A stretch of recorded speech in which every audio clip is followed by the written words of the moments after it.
fighting knives. A lot of things to consider.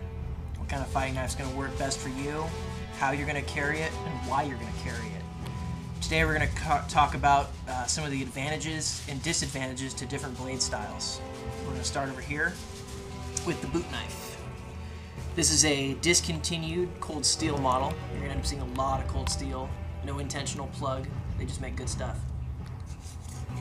This is the Desperado. Really easily concealable. This has what we call an organic edge, where it curves over into itself.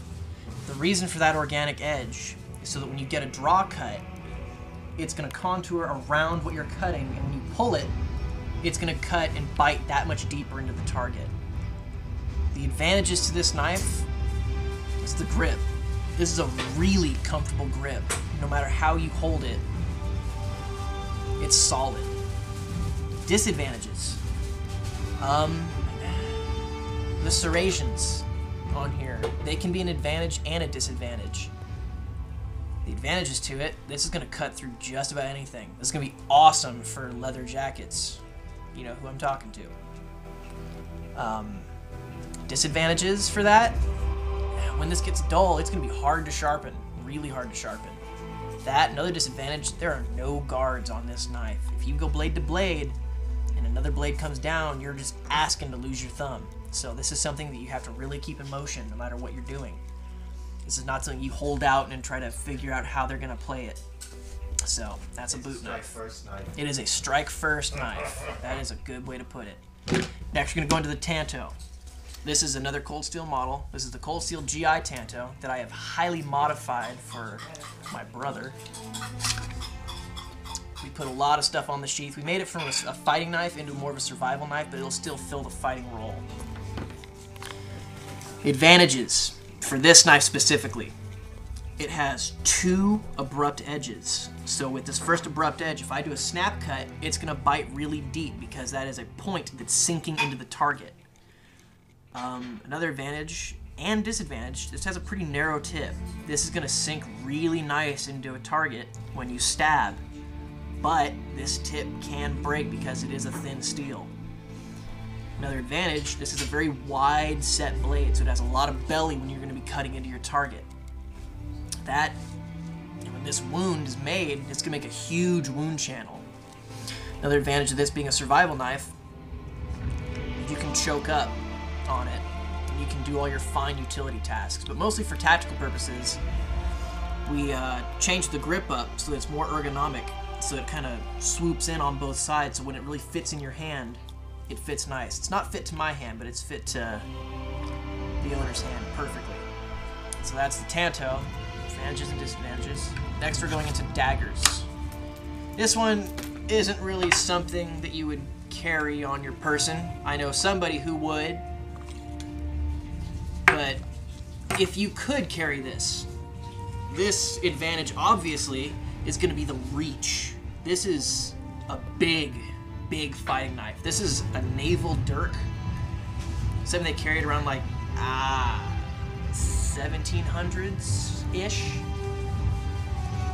Another advantage for this is it's going to thrust, and it's going to be a huge thrusting capability. And that's intimidating. That's really intimidating looking. That's like looking down the barrel of a 12 gauge. This is a beautifully made knife. But for the more modern era, you're going to get into more things like this. This is a Boker model of the Sykes-Fairbairn knife. It has a weighted handle. It has guards. I like that it has double guards that you can flick with. If you get a blade to blade, you can trap it and flick them off. You're not looking to flick their knife out of the way, but it can be done. This feels great in every grip. It's double-edged. I forgot who said it, but it's an awesome quote. Fighting with a single-edged knife is like fighting with a half-loaded gun. When you have both edges and you can go into berserker mode and you're slashing back and forth, it's going to help a lot. Something's going to connect. Disadvantages to this knife. One, if you live in an area where you can't carry a double-edged, like California, it's a felony. but if you can carry it, like if you're overseas and you're operating, that's great. It has a pretty narrow tip. Again, these narrow tips can break. It's great for piercing, but it's not going to make a huge wound channel. This is going to only make, it's going to go in good though. It's good in every grip. I liked it at the ergonomics of the handle. It's a fat, meaty handle. You can hold it great in the fencing grip, side grip again for doing that slashing back and forth. It's got a good impact weapon on the other side. The sheath, I'm not impressed with the sheath. I like Kydex, but that's just me. Another dagger, another modified cold steel knife. This is the Taipan. This is an amazing knife. This is more of a dagger I would fight with because it's a really wide blade. This tip, because it's not so narrow, it's going to have a harder time breaking because it's a really wide blade. You're going to have a lot more cutting surface with this. When you do a really arcing slice cut, it's going to have really good slashing capabilities. Good guard. You can't trap with it though, but still it's going to keep other blades from coming down and taking your thumb off. I like that it's a wide blade. Disadvantages? Not really any disadvantages. You couldn't... There's one. What would that be? Can't transition quick to downhand. Ah, that is true. For transitioning, it's kind of quick, but it's something you have to practice with. Too long. It'll transition with practice. If you did a lanyard on it, you could do a rotation where the blade actually rotates around the hand, but that's something you got to practice with a lot. Disadvantage would be it's hard to transition from reverse grip into forward grip. Another advantage is that pommel. That is a nice pommel. That thing's just beefy. That's going to make a hefty dent. So, that's another dagger. We're going to go into a fighting knife that's kind of a hybrid knife. It's not really a dagger. It's not really a bowie. This is the SOG Agency. Again, highly modified. We put traction tape on it. We've gymped it. A lot of knife enthusiasts are going to go, oh my god, why'd you ruin that knife? It's not your damn knife. This is our knife. Okay? We'll do whatever the hell we want to it. Quit your bitching. Field tested in Vietnam. Damn straight. Advantages and disadvantages. This knife is comfy in the forward grip, fencing grip, my bad. Feels great. It's going to have an excellent belly. This coating on it, titanium nitride, this is going to last a long time.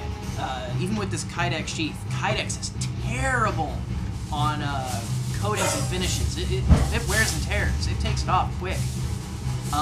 It's got a really, really shallow bevel on this. It's hollow ground. That's going to cut really deep.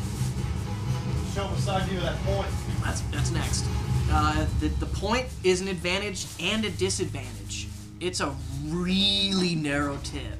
This tip is going to break off if it hits something hard like a sternum. But, that being said, because it is such a narrow tip, with that much force, it'll probably go all the way through the sternum. And you want that with a fighting knife. You're not going to use this as a survival knife. You could, but I wouldn't recommend it.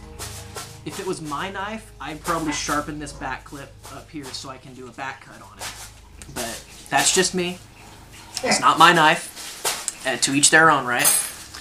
So, then we'll move into the Bowie knife.